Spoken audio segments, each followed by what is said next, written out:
Waalaikumsalam. Perkenalkan saya Fitri Hayati, calon guru penggerak angkatan 8 dari Kabupaten Kerinci, khususnya dari SD 69/3 Pondok Sikuan.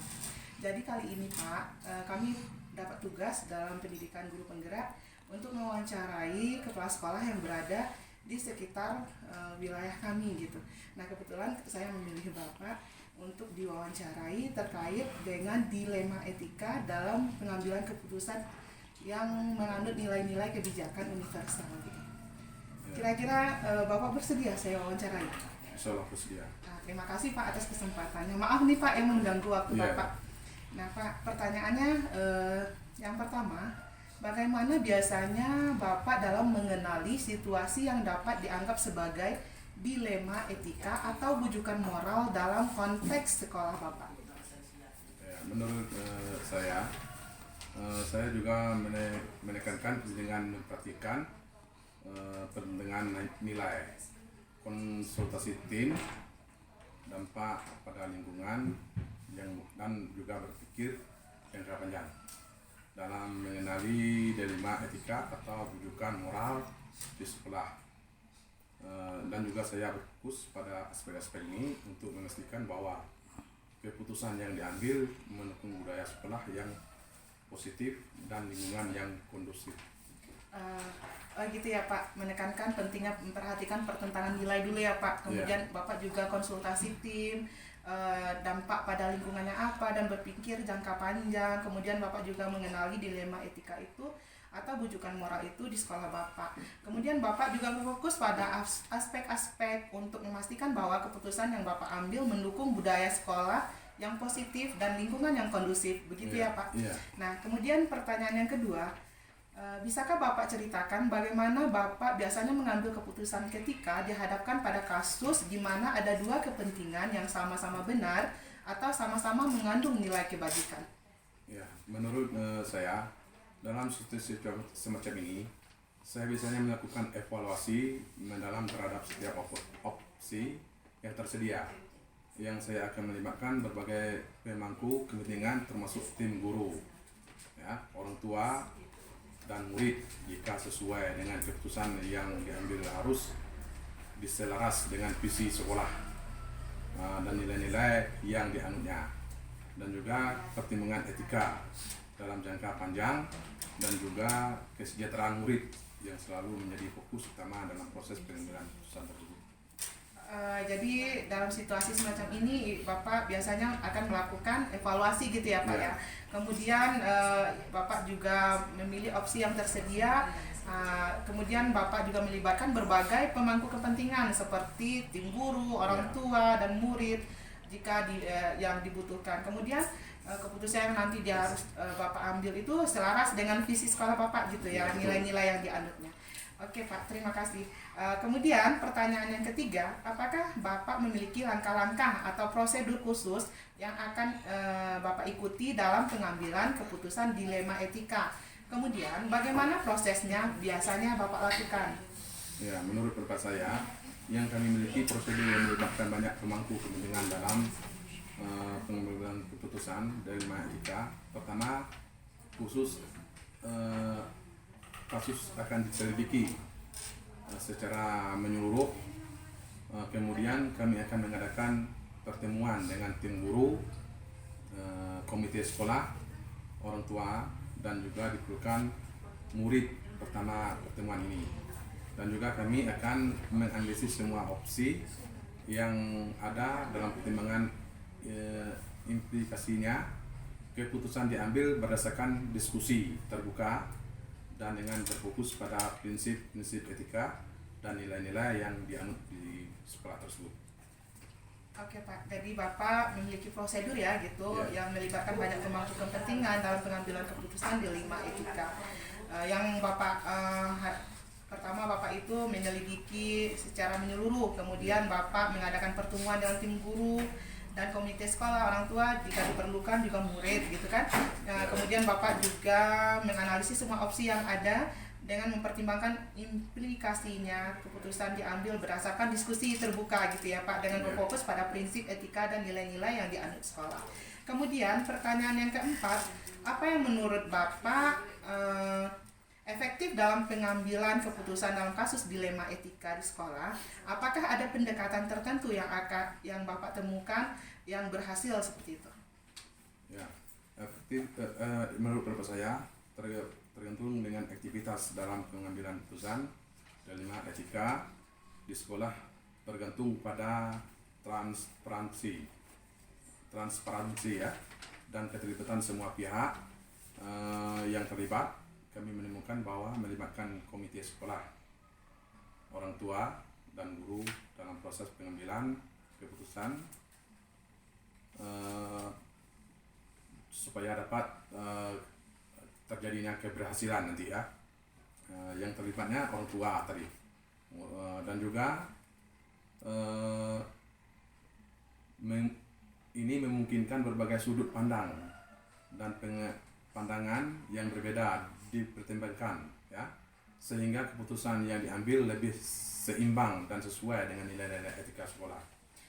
Ya, berarti efektivitas dalam pengambilan keputusan dilema etika di sekolah itu tergantung kepada transparansi atau keterbukaan ya Pak, keterlibatan semua pihak yang terlibat. Kemudian dalam menemukannya itu perlu melibatkan komite sekolah, orang tua, guru, dan proses pengambilan keputusan adalah kunci dari sebuah keberhasilan ya Pak. Kemudian kemungkinan berbagai sudut pandang dipandang yang berbeda itu dipertimbangkan juga ya Pak dalam untuk efektivitasnya ini, sehingga keputusan yang diambil lebih seimbang dan sesuai dengan nilai-nilai etika sekolah. Kemudian pertanyaan yang kelima, apa yang menjadi tantangan utama dalam mengambil keputusan ketika dihadapkan pada dilema etika? Bagaimana Bapak mengatasi tantangan tersebut? Ya, menurut saya, tantangan yang utama dalam mengambil keputusan ketika dihadapkan pada dilema etika adalah menyeimbangkan antara kepentingan individu dan kepentingan sekolah secara keseluruhan, dan kami mencoba mengatasi tentang ini dengan memastikan bahwa setiap keputusan diambil adalah untuk kebaikan kebersamaan dan sesuai dengan nilai-nilai etika sekolah. Dan kami juga berusaha untuk melibatkan semua pihak yang terlibat dalam proses pengambilan keputusan untuk memastikan keputusan yang lebih adil dan berimbang. Jadi begitu ya Pak, tantangan utama dalam mengambil keputusan ketika dihadapkan pada dilema etika adalah ketika Bapak menyeimbangkan antara kepentingan Bapak sendiri sebagai individu Bapak sendiri, kemudian kepentingan sekolah gitu ya, secara keseluruhannya. Kemudian Bapak mencoba mengatasi tantangan itu dengan memastikan bahwa setiap keputusan yang diambil adalah untuk kebaikan bersama, sesuai dengan nilai-nilai etika sekolah Bapak. Bapak juga berusaha untuk melibatkan semua pihak yang terlibat dalam proses pengambilan keputusan untuk memastikan keputusan yang lebih adil gitu ya Pak, lebih mengutamakan keadilan dan berimbang ya gitu. Kemudian yang keenam, apakah Bapak memiliki jadwal atau waktu tertentu dalam menyelesaikan kasus dilema etika ini? Apakah Bapak cenderung menyelesaikan segera atau ada prosedur tertentu yang akan Bapak ikuti gitu? Ya, kami tidak memiliki jadwal tertentu untuk menyelesaikan kasus dilema etika. Kami lebih fokus pada proses pengambilan keputusan yang cermat dan memastikan bahwa semua pihak yang terlibat memiliki kesempatan untuk berpartisipasi dalam proses tersebut. Kami cenderung menyelesaikan kasus tersebut dengan prosedur yang telah ditetapkan dalam waktu yang wajar, tetapi tidak terburu-buru dalam mengambil keputusan.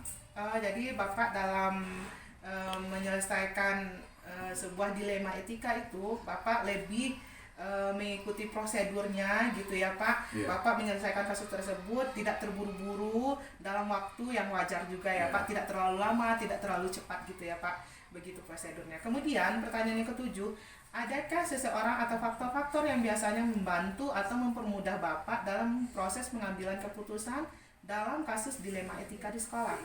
Ya, kami juga memiliki seorang penasehat etika yang membantu dalam proses pengambilan keputusan dilema etika. Selain itu, mereka juga biasanya melakukan konsultasi dengan instansi pendidikan setempat dengan orang tua siswa yang melibatkan dalam kasus tersebut, semua pandangan ini membantu kami mendapatkan perspektif dan beragam dan lebih baik dalam mengambil keputusan tersebut. Jadi ternyata Bapak punya seorang penasehat gitu ya, penasehat Iya. etika gitu ya, yang akan membantu Bapak dalam proses pengambilan keputusan dilema etika gitu. Nah, Bapak juga biasanya melakukan konsultasi dengan instansi pendidikan setempat. Nah, pertanyaan terakhir ya Pak, pertanyaan terakhir 8. Dari pengalaman Bapak dalam menghadapi dilema etika, apa pembelajaran utama yang telah Bapak peroleh? Bagaimana pengalaman itu mempengaruhi pendekatan Bapak dalam mengambil keputusan di masa depan gitu Pak? Ya. Di sini saya kirakan pembelajaran utama yang diperoleh adalah bahwa pengambilan keputusan dalam dilema etika harus berdasarkan pada nilai-nilai etika yang kuat dan mempertimbangkan dampak jangka panjang. Pengalaman ini telah mempengaruhi pendekatannya dalam mengambil keputusan di masa depan, ya, di mana dia akan lebih berhati-hati dalam mempertimbangkan nilai-nilai etika dan berfokus pada konsentrasi jangka panjang dan keputusan tersebut. Jadi Pak, pengalaman utama yang diperoleh bahwa pengambilan keputusan dalam dilema etika itu harus berdasarkan pada nilai-nilai etika ya Pak, yang kuat ya. Ya. Nah, dalam mempertimbangkan dampak jangka panjangnya, kemudian pengalaman ini telah mempengaruhi pendekatan dalam pengambilan keputusan di masa depan ya Pak. Ya. Nah, di mana Bapak akan lebih berhati-hati dalam mempertimbangkan nilai-nilai etika dan berfokus pada konsekuensi jangka panjang dari keputusan yang akan Bapak ambil, seperti itu Pak. Ya. Terima kasih Pak, ini pertanyaan ke-8. Terima kasih atas Ya. waktunya. Saya sudah merepotkan Bapak, sudah mengganggu Ya. aktivitas Bapak. Terima kasih banyak Pak. Assalamualaikum. Waalaikumsalam.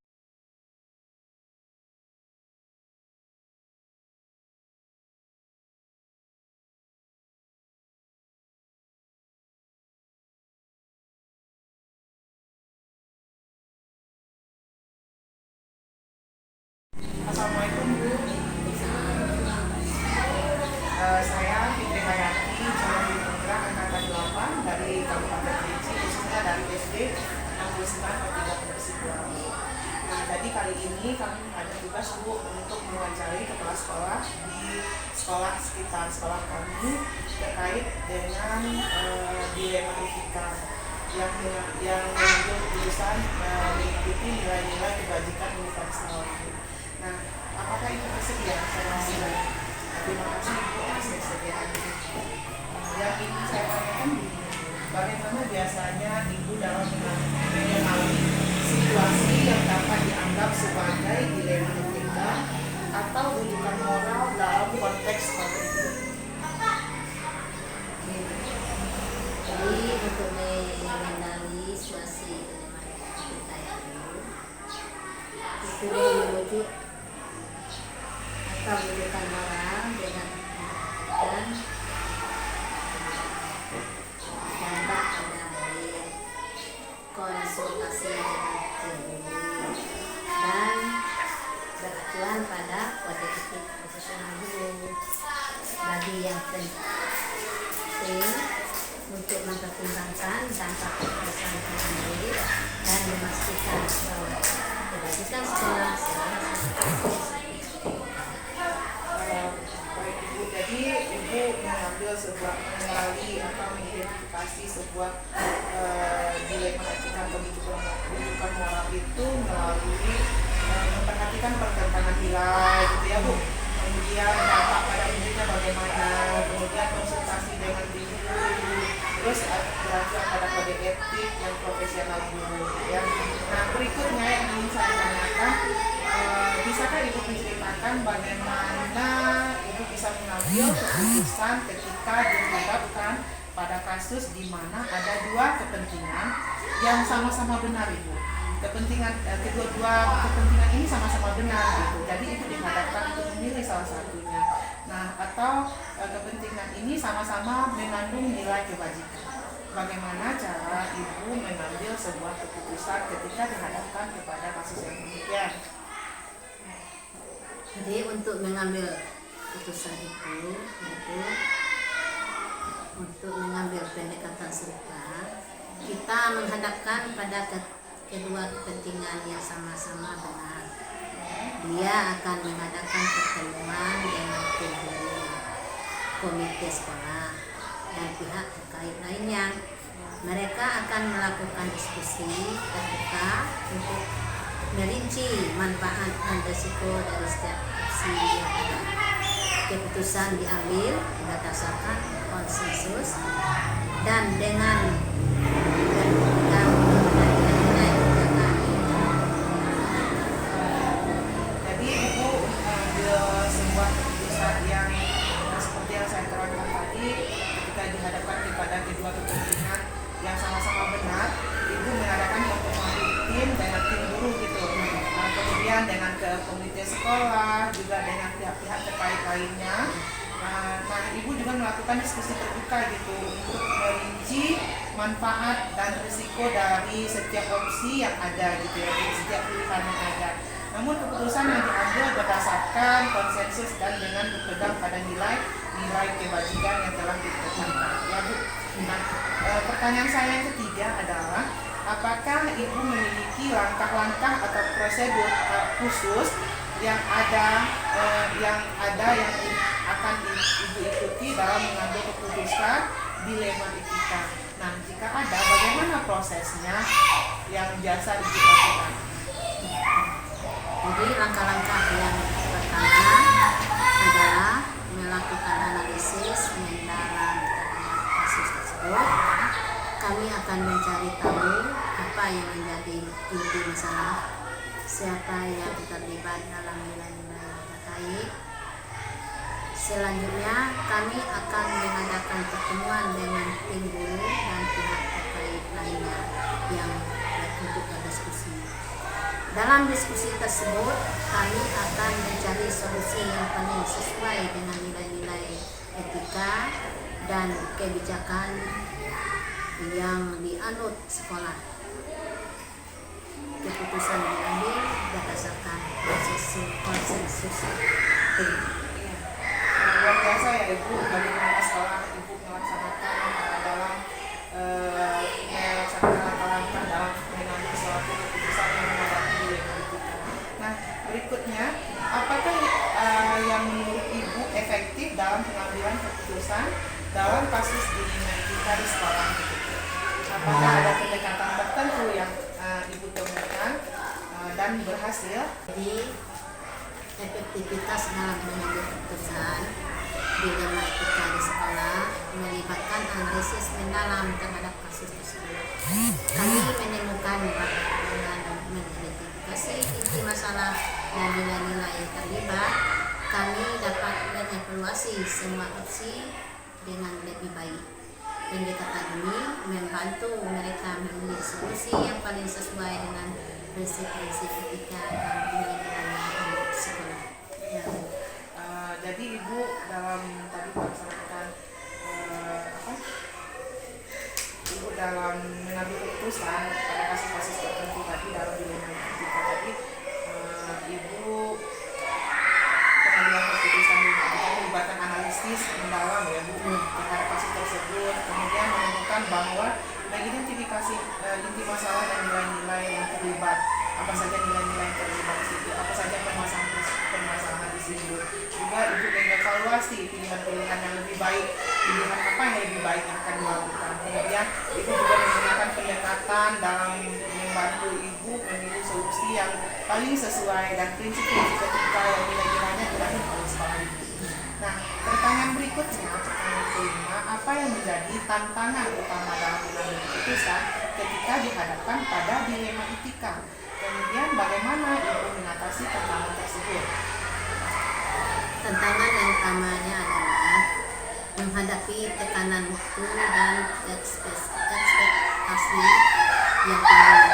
Kami berusaha untuk mengatasi tantangan ini dengan melakukan evaluasi yang cermat dan berfokus pada prinsip-prinsip etika. Kami juga berusaha untuk menjaga komunikasi yang kuat dengan semua pemangku kepentingan untuk menghindari konflik yang tidak perlu. Tantangan utama itu menghadapi tekanan waktu dan ekspektasi yang tinggi, kemudian Ibu juga berusaha mengatasi tantangan itu melakukan evaluasi. Luar biasa sekali Ibu dalam menghadapi dilema etika ini. Nah, kemudian pertanyaan berikutnya, apakah Ibu memiliki jadwal atau tata cara tertentu dalam menyelesaikan kasus dilema etika? Apakah Ibu cenderung menyelesaikan segera atau ada prosedur tertentu yang akan Ibu ikuti terlebih dahulu? Kami tidak memiliki jadwal tetap untuk menyelesaikan kasus dilema etika. Kami berusaha untuk menyelesaikan kasus tersebut sesegera mungkin, tetapi juga memastikan bahwa proses pengambilan keputusan berjalan dengan baik. Kami cenderung mengikuti prosedur yang telah ditetapkan, termasuk melakukan konsultasi dengan psikolog. Jadi Ibu tidak punya jadwal tertentu, kemudian Ibu cenderung menyelesaikan masalah itu sesegera mungkin gitu ya, supaya kita mengambil keputusan dengan cara yang baik. Mengikuti prosedur yang telah ditetapkan, termasuk melakukan konsultasi dengan semua pihak yang terlibat di dalam permasalahan atau kasus-kasus ini. Nah, pertanyaan ketujuh, apakah seseorang atau faktor-faktor yang biasanya membantu Ibu dan mempermudah Ibu dalam proses pengambilan keputusan dalam kasus dilema etika di sekolah Ibu? Di sekolah kami memiliki seorang penasehat etika yang berperan dalam membantu dalam pengambilan keputusan dilema etika. Penasehat etika ini memiliki pengetahuan dan pengalaman yang mendalam dalam masalah etika dan dapat memberikan pandangan yang beragam dalam menyelesaikan kasus dilema tersebut. Ya, jadi di sekolah Ibu ada penasehat untuk dilema etika ini ya. Kalau ketika ada permasalahan dilema etika ini atau kasus dilema etika ini, Ibu berkonsultasi dengan penasehat dilema etika ini dalam memutuskan, memberikan keputusan yang tepat gitu ya Bu. Ibu dalam menghadapi dilema etika, apa pembelajaran utama yang telah Ibu peroleh? Bagaimana pengalaman ini mempengaruhi pendekatan Ibu dalam mengambil keputusan di masa depan? Jadi pembelajaran utama yang dapat diperoleh adalah pentingnya memiliki penasehat etika dan konsultasi dengan mereka dalam kasus dilema etika. Pengalaman ini telah mempengaruhi pendekatannya dan mengambil keputusan di masa depan, di mana dia akan lebih aktif melibatkan penasehat etika dan mencari pandangan yang beragam sebelum membuat keputusan penting. Nah, artinya Ibu dalam mengambil keputusan tadi perlu kerjasama dengan penasehat dilema etika ini, supaya nanti keputusan yang Ibu ambil tidak salah dan tidak merugikan semua pihak manapun gitu. Semuanya menguntungkan kepada pihak-pihak yang terlibat di dalam kasus ini. Nah, terima kasih Ibu, pertanyaannya cuma sampai 8 ya Ibu. Terima kasih atas waktunya telah menyediakan waktu untuk saya dalam wawancara Ibu. Maaf mengganggu kesibukan Ibu pada hari ini. Terima kasih Bu. Ya, saya berpamitan dulu Bu. Terima kasih. Assalamualaikum.